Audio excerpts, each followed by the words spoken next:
우리의 기도대로 이루실 하나님 찬양합니다. 오늘 하나님께서 우리에게 주시는 말씀은 사무엘하 2장 1절 말씀입니다. 사무엘하 전체의 주제 말씀으로 뽑은 말씀 사무엘하 2장 1절입니다. 우리 한마음 한 목소리로 힘차게 한번 같이 읽어보겠습니다. 그 후에 다윗이 여호와께 여쭈어 아뢰되 내가 유다 한 성읍으로 올라가리이까? 여호와께서 이르시되 올라가라. 다윗이 아뢰되 어디로 가리이까? 이르시되 헤브론으로 갈지니라. 아멘. 오늘 말씀과 성령의 능력으로 우리가 함께 할 본문은 성경은 사무엘하입니다. 우리가 지난주에 사무엘상을 읽었고요. 이제 오늘 사무엘하를 읽게 됩니다. 사무엘하와 사무엘상은 이름부터가 우리한테 말해주는 것처럼 사실은 두 권이 아니라 사무엘서라고 불리던 한 권의 책이었습니다. 그런데 원래 두루마리로 이렇게 한 권으로 쭉 기록이 되어져 있던 이 사무엘서라고 하는 성경이 헬라어로 번역이 되어지는 과정에서 원래도 양이 많았는데 헬라어로 번역하니까 양이 더 많아져 가지고 도저히 한 권으로 둘 수가 없어서 부득이 두 권으로 나누게 되었습니다. 그래서 사무엘상, 사무엘하로 두 개의 성경으로 나누어지게 된 것입니다. 기록자를 특정할 수는 없습니다. 사무엘상과 같이요. 그러나 우리가 추정을 해볼 수는 있는데 도대체 이런 기록을 기록할 수 있는 사람 누구이겠느냐라고 할 때요. 다윗이 통치하던 그 시기에 일어난 궁정의 사건들의 기록에 접근할 수 있으며 그 모든 역사에 정통할 수 있는 다윗의 주변에 있었으며 그것을 또 역사적으로 신학적으로 풀어내고 서술할 수 있는 사람 누구겠느냐 할 때에 갓과 아비아달, 갓 선지자와 아비아달 제사장이 유력한 인물로 추정됩니다. 그것도 그거 100% 맞습니다 이렇게 말할 수는 없지만 그러한 인물들이 기록하였을 것이다라고 보고 있는 것이죠.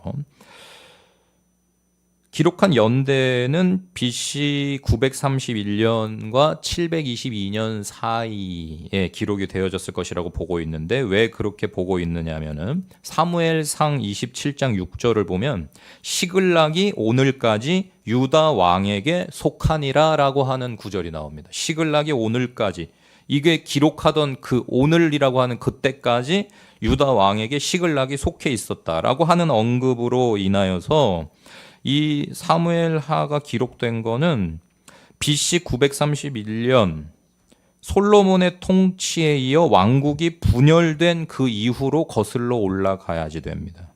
또한 BC 722년에 일어난 사마리아 함락에 대한 언급이 전혀 없기 때문에 그 이후에 기록했다고도 볼 수가 없습니다. 그래서 931년에서 722년 사이에 기록이 되어진 성경이라고 보고 있습니다.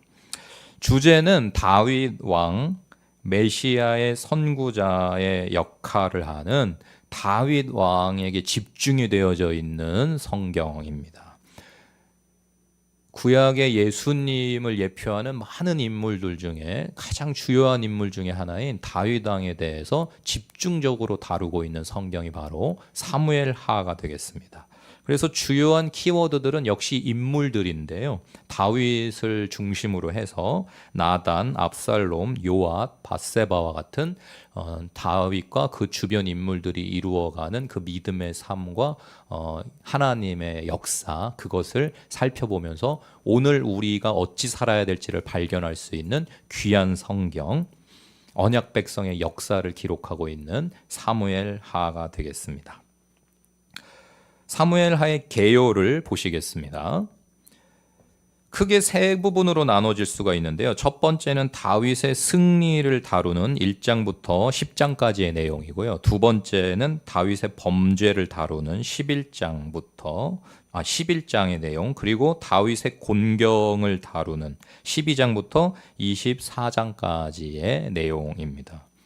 그러니까 다윗의 승리에서 시작해서 범죄로 가가지고 곤경으로 이게 가고 있는 거 너무나 안타까운 일이죠. 다윗과 같은 성경 전체에 하나님의 마음에 가장 합한 인물이었다고 하는 다윗조차도 그가 무슨 온전하고 완전하고 하나님 같은 존재가 아니라, 그래서 우리가 난 저렇게 도저히 못 살아 막 이렇게 꿈도 못 꾸는 그런 인간 같지도 않은 인간이 아니고 우리랑 똑같은 죄에 연약하고 어리석을 때도 있고 자기를 드러내고 싶은 교만에 빠져서 하나님이 허락하시지도 않은 국민을 계수하는 센서스를 하지를 않나, 하나님 뜻과 하나님 마음을 벗어나서 막 살 때도 있어서 그 범죄한 그 값으로 고난도 당하고 하는 그런 우리랑 똑같은 인간임을 여러분이 발견하시면 되겠고, 그러함에도 그가 늘 하나님께로 돌아가고 하나님께로 돌아가고 하나님 없이는 살 수 없다는 그 중심을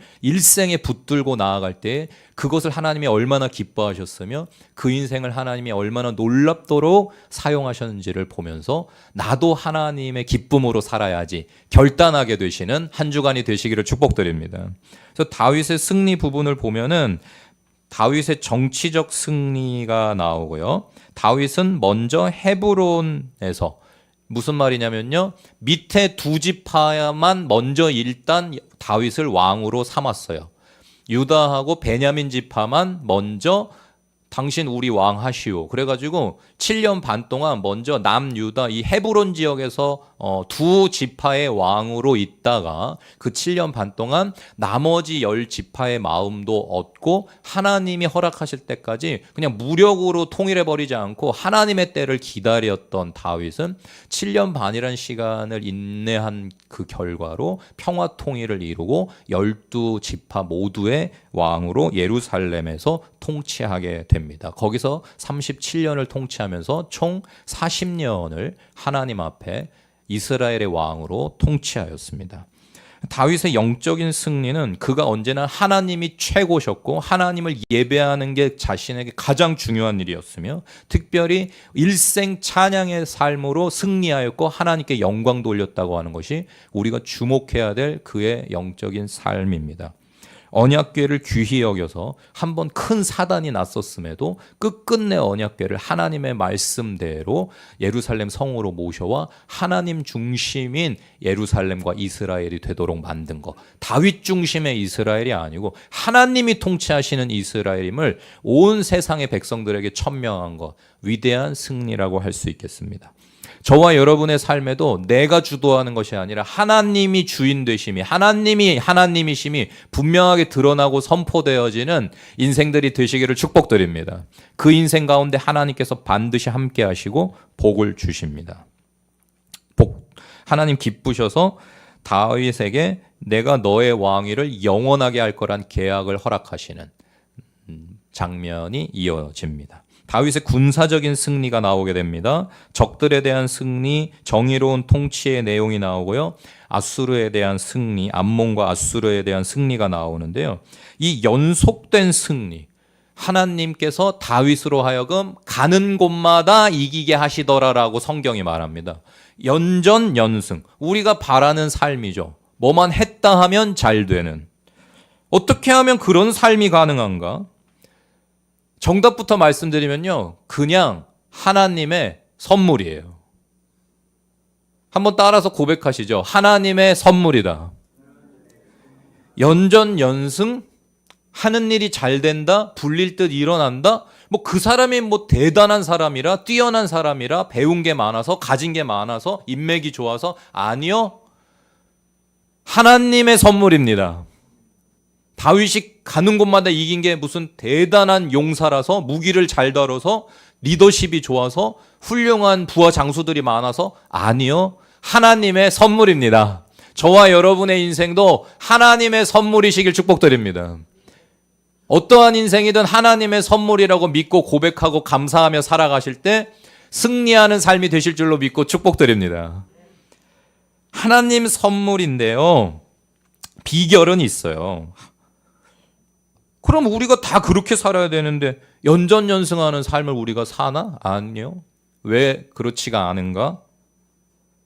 주님과 동행함이 비결입니다. 한번 따라서 고백하시죠. 주님과 동행함이 연전연승의 비결이다. 네, 오늘 우리가 함께 본문으로 삼은 말씀 한번 다시 같이 읽어보겠습니다. 비결이에요, 이게. 사무엘하 2장 1절 같이 읽습니다. 시작. 그 후에 다윗이 여호와께 여쭈어 아뢰되 내가 유다 한 성읍으로 올라가리이까? 여호와께서 이르시되 올라가라. 다윗이 아뢰되 어디로 가리이까? 이르시되 헤브론으로 갈지니라. 주님과 동행함이 승리의 비결입니다, 여러분. 동행한다는 건 뭡니까? 뜻을 묻는 겁니다. 내 맘대로 살지 않는 겁니다. 하나님과 동행한다는 건 하나님 주인 삼았고 하나님 왕 삼았고 하나님 나의 하나님이시라는 삶은요, 하나님의 뜻대로 살아가는 것입니다. 그러니까 하나님이 뜻하신 거니까, 하나님이 그렇게 정하신 거니까 연전연승하는 겁니다. 질 수가 없는 겁니다. 하나님께 여쭈니까요. 기도 생활입니다. 바라기는 저와 여러분도 무엇을 하든지 하나님께 묻는 인생이 되시기를 축복드립니다. 다윗이 지금까지 쌓은 경험과 전술 전략과 무기와 군대만 가지고도 얼마든지 마음껏 올라가서 싸워서 이길 수 있을 것 같지만 절대 그렇게 안 합니다. 묻습니다. 하나님께 기도합니다. 하나님, 유다 한 성읍으로 올라갈까요? 하나님 말씀하십니다. 올라가라. 그러니까 올라가는 겁니다. 만약에 하나님이 올라가지 마라. 그러면 다윗이 아무리 올라가서 싸우고 싶어도 안 올라가는 거죠. 근데 올라가라고 하셨으니까 그냥 이제 그 다음부터 내 맘대로냐? 아니요. 어디로 갈까요, 하나님? 헤브론으로 가라.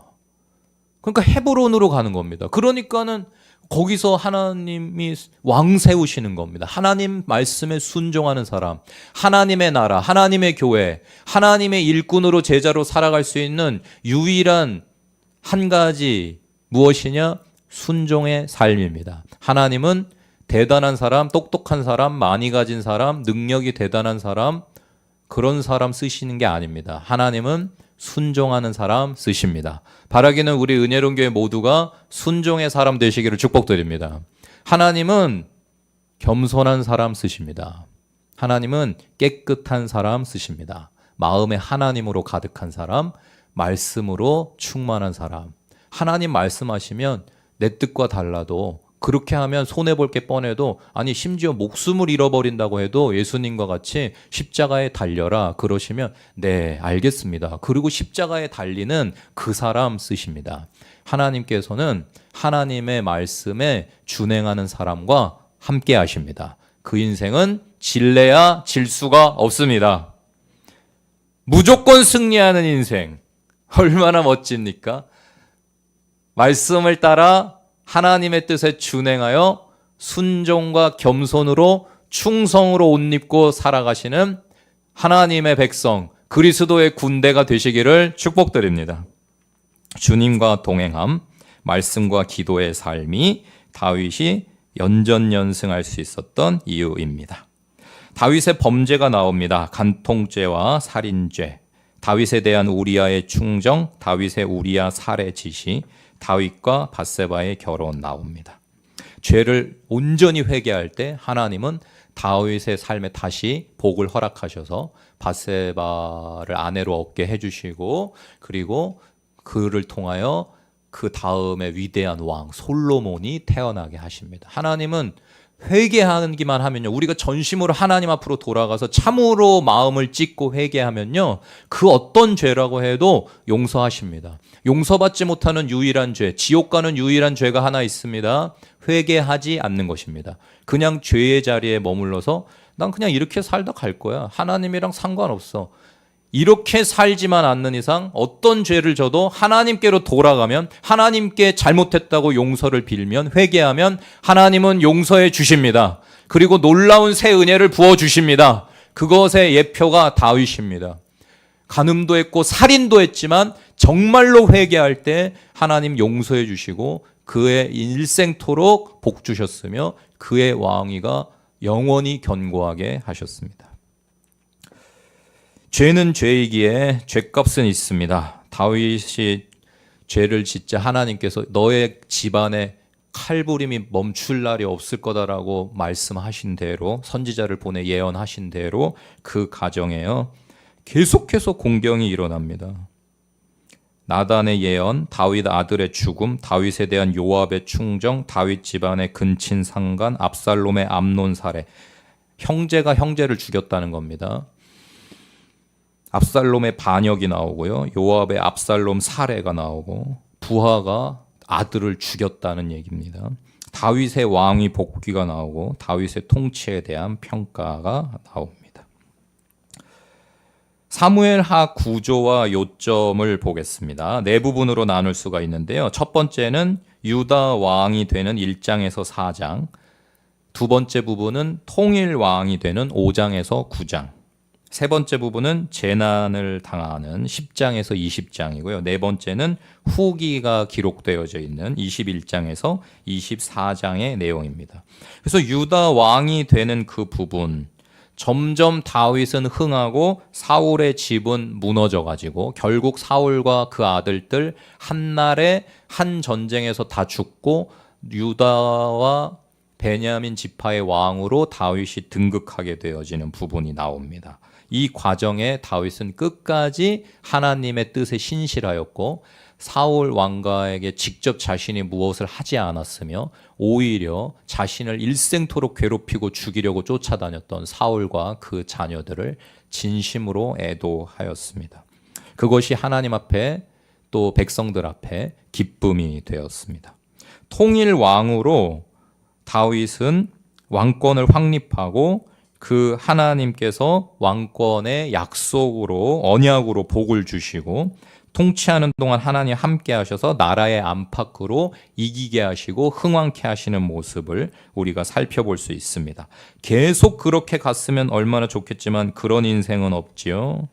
다윗이 밧세바를 범하고 자신의 충성된 부하인 우리아의 아내를 욕심내는 그 욕심, 그 내 마음대로 해도 이제 된다는 그 교만, 그것이 그 대단한 다윗을 무너뜨렸습니다. 결국 심판을 받게 되었고 다윗의 가정과 나라에 재난이 계속되게 됩니다. 다윗의 범죄와 압살롬의 난과 다윗의 귀환이 나오게 됩니다. 후기의 부분을 살펴보면요, 다윗은 이렇든 저렇든 어찌됐건 늘 하나님 앞으로 돌아갔고 하나님 없이 살 수 없는 인생이었고 늘 하나님을 최고로 여기면서 살았기에 하나님의 특별한 은혜를 받은 기름 부음 받은 왕이었다는 것이 전체 다윗의 인생 전체 그 시대의 역사의 전체의 평가입니다. 세 가지 그의 주요한 장점 있기에 하나님 주신 은혜가 있기에 다윗이 다윗일 수 있었는데요. 기도와 용사와 노래라고 하는 것입니다. 이 세 가지가 저와 여러분에게도 우리의 인생에 승리할 무기가 되시기를 축복드립니다. 첫 번째 기도입니다. 기도 생활이 날마다 풍성해지시는 저와 여러분이 되시기를 축복합니다. 그냥 늘 숨 쉬는 것처럼 하나님 생각하는 겁니다. 쉬지 말고 기도하라? 그게 어떻게 돼요, 목사님? 아무것도 하지 말고 맨날 교회 와가지고 24시간 기도만 하고 있어요? 그게 아니고요. 여러분이 계속해서 마음으로 또 때로는 소리를 내고 때로는 시간을 정해서 무릎을 꿇고 뭐 다양한 삶으로 직장에서 일을 하면서 화장실에서 볼일을 보면서 모든 순간 가운데에 하나님을 하나님으로 인정하고 계속해서 하나님 뜻대로 살겠다는 마음을 가지고서 하나님의 뜻을 묻는 것, 그것이 쉬지 않고 기도하는 교제의 삶, 하나님과 동행하는 삶입니다. 다윗은 그러한 삶으로 모든 어려움과 위기를 헤쳐나와서 승리하는 삶, 성공한 삶을 살 수가 있었습니다. 기도의 삶이 되시기를 축복드립니다. 두 번째는 용사들이 다윗의 주변에 넘쳤습니다. 그가 숱한 죽음의 위기를 넘을 수 있었던 이유는 자신의 생명을 돌보지 않고 다윗의 생명을 위해 자신의 생명을 기꺼이 내놓을 수 있었던 멋진 용사들이 있었기 때문입니다. 무슨 말이냐? 인복이죠. 하나님이 하나님 되시면요, 그 다음에 하나님이 주시는 복은요, 돈이 아니에요. 물질이 아니에요. 우리는 늘 그걸 복하고 있는데, 하나님이 주시는 진짜 복은요, 인복입니다. 귀한 인연을 만나는 겁니다. 하나님께서 주시는 귀한 인연이 가득한 인생들이 되시기를 축복드립니다. 네. 세 번째는 노래입니다. 찬양이죠. 다윗은 자기를 구원하셨고 자기를 여기까지 인도하신, 일생토록 신실하게 은혜를 베푸신 그 하나님께 늘 찬양을 했습니다. 심지어 도망 다니면서도 찬양을 했고요. 다 죽게 되어서도 찬양을 했고요. 그의 삶 어느 한자라 찬양과 기도가 없는 장면을 찾을 수 없습니다. 심지어 너무 괴로우니까 하나님한테 기도하는데, 하나님 제발 저 악한 자들을 다 진멸해달라고, 죽여달라고 기도하는 거예요. 내가 막 그냥 죽이는 게 아니고 원수 갚는 게 아니고 늘 하나님 앞에 가가지고 찬양하고 기도하고, 그리 아니하셔도 찬양하고요. 너무 괴로우면은 막 도와달라 기도하고, 늘 그러니까 하나님 생각하고 있는 거예요. 하나님과 진짜 함께인 거예요. 어려운 순간 다 이겨낼 수 있었던 능력 세 가지입니다. 기도하고, 주변의 사람들과 함께 싸워가고, 찬양함을 놓치지 않았던 거. 이 세 가지가 저와 여러분, 우리 은혜로운 교회 무기가 되시기를 축복합니다. 세 가지 다 잘하면 좋겠지만, 특히 이제 내가 이 부분이 좀 약하다, 그것을 열심 내시는 한 해가 되시기를 축복드리고, 잘하는 것은 더 흥왕하셔서 교회 전체를 이끌어 가시는 그런 멋진 리더들 다 되실 줄로 믿습니다. 다윗은 이스라엘의 적들에게 승리를 거두는 과정, 하나님께 대한 겸손과 헌신, 하나님의 집에 대한 열정, 선지자와 제사장과 왕의 직무를 결합한 그의 역할 등을 통해서 이새의 뿌리로 오시는, 다윗의 혈통으로 오시는 예수 그리스도라고 하는 진정한 왕, 하나님, 구원자로서의 그 모형을 충실하게 삶으로 살아낸 인물입니다. 예수님을 예표하는 삶이었던 것이죠. 그의 정말 멋진 모습은요, 성전을 짓는 그 과정을 준비하는 데서도 나타나는데요. 정말 하나님 성전 내가 지어드리고 싶었습니다. 그런 거룩한 큰 일을 내가 이루어냈다고 하는 그런 자랑과 명예에 대한 욕심 누가 없겠어요? 다윗도 있었겠죠. 내가 하나님 성전 지어드린 왕으로 역사에 영원히 기억되고 싶다라는 마음 왜 없었겠습니까? 그런데 하나님께서 선지자를 통해 말씀하십니다. 네가 아니라 네 아들 솔로몬을 통해서 내가 짓게 할 거다. 너는 짓지 마. 그러세요, 하나님께서. 그러니까 다윗이 어떻게 하냐? 제가 지을 거예요. 막 고집 부리고 허락 안 하시는데도 그냥 막 지어버린 게 아니라 다윗이 어떻게 했느냐? 주님을 찬양하면서 주님의 뜻이 이루어지기를 바란다고 고백하며 기쁘게 포기합니다. 여러분, 하나님의 뜻대로 살아가기에 기쁘게 포기도 할 줄 아는 인생 되시기를 축복합니다. 기쁘게 낭비도 할 줄 아는 인생 되시기를 축복합니다. 기쁘게 나눌 줄 아는 인생 되시기를 축복합니다. 기쁘게 손해보는 인생들 되시기를 축복합니다. 제가 요새 우리 교회를 위한 전도는 가끔 한번 하고, 매주 다른 교회들, 은혜로운 교회보다 더 어려운 교회들을 위해서 돌아다니면서 전도한다고 그랬더니 다른 교회 성도님들이 저한테 물으시더라고요. 아니, 어떻게 그러실 수가 있느냐? 아니, 어떻게 그러실 수가 있느냐? 배 아프지 않냐? 손해보는 것 같지 않느냐? 전혀 그렇지가 않다고. 왜냐하면 하나님은 나누고 섬기고 베풀고 도와주는 걸 기뻐하셔서 30배, 60배, 100배로 갚아주시겠다고 약속했기 때문에 우리 교회만을 위해서 전도하는 건 정말 어리석은 거고, 더 어려운 교회들을 위해서 전도하는 거 하나님이 기뻐하셔서 은혜로운 게 얼마나 복을 주시겠냐. 그러니까 절대 손해보는 게 아니다. 나는 기쁘다라고 이야기했습니다. 기꺼이 멍청하게 세상이 보기에 말이죠. 바본가? 멍청인가? 어디가 좀 모자란가 싶은 그런 삶. 기꺼이 포기하는, 기꺼이 나눠주는, 기꺼이 손해보는, 기꺼이 남 좋은 일 하는, 기꺼이 돈 안 되는 일 하는 은혜로운 교회 다 되셔서 하나님께서 하늘의 복으로 쌓을 곳이 없도록 부어주시는 저와 여러분의 인생이 되시기를 축복합니다. 예수님처럼 말이죠. 십자가 이거 너무 괴롭다고 이거 말고 다른 방법 없냐고 계속해서 겟세마네 동산에서 기도하셨습니다. 그런데 하나님께서 안 된다고 이거밖에 없다고 하니까 예수님 뭐라고 그러시냐. 나의 원대로 마시고 아버지의 원대로 하옵소서. 아버지 뜻대로 하십시오. 제가 그렇게 하겠습니다. 그것이 예수님의 모습이었고 다윗의 모습이었습니다. 하나님 마음에 합한 자라는 건요, 결국요, 하나님 말씀을 들어드리는 자식인 거예요. 부모한테 정말 기쁨이 되는 효도하는 자식은 뭔 다 내 맘대로 하면서 맛있는 거 밥 사드리고 뭐 용돈 많이 드리면 그게 효녀가 아니고요. 예, 그러지요. 알겠습니다. 순종하는 거.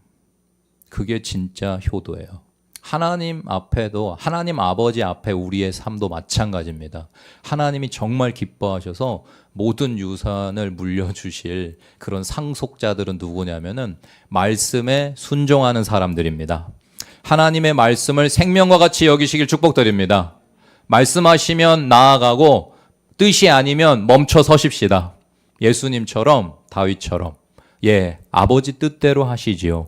이러한 삶으로 순종의 삶, 겸손의 삶으로 놀라운 삶을 살아내어 하나님께 영광을 돌리고 하나님의 기쁨으로 살아가실 여러분들을 축복합니다.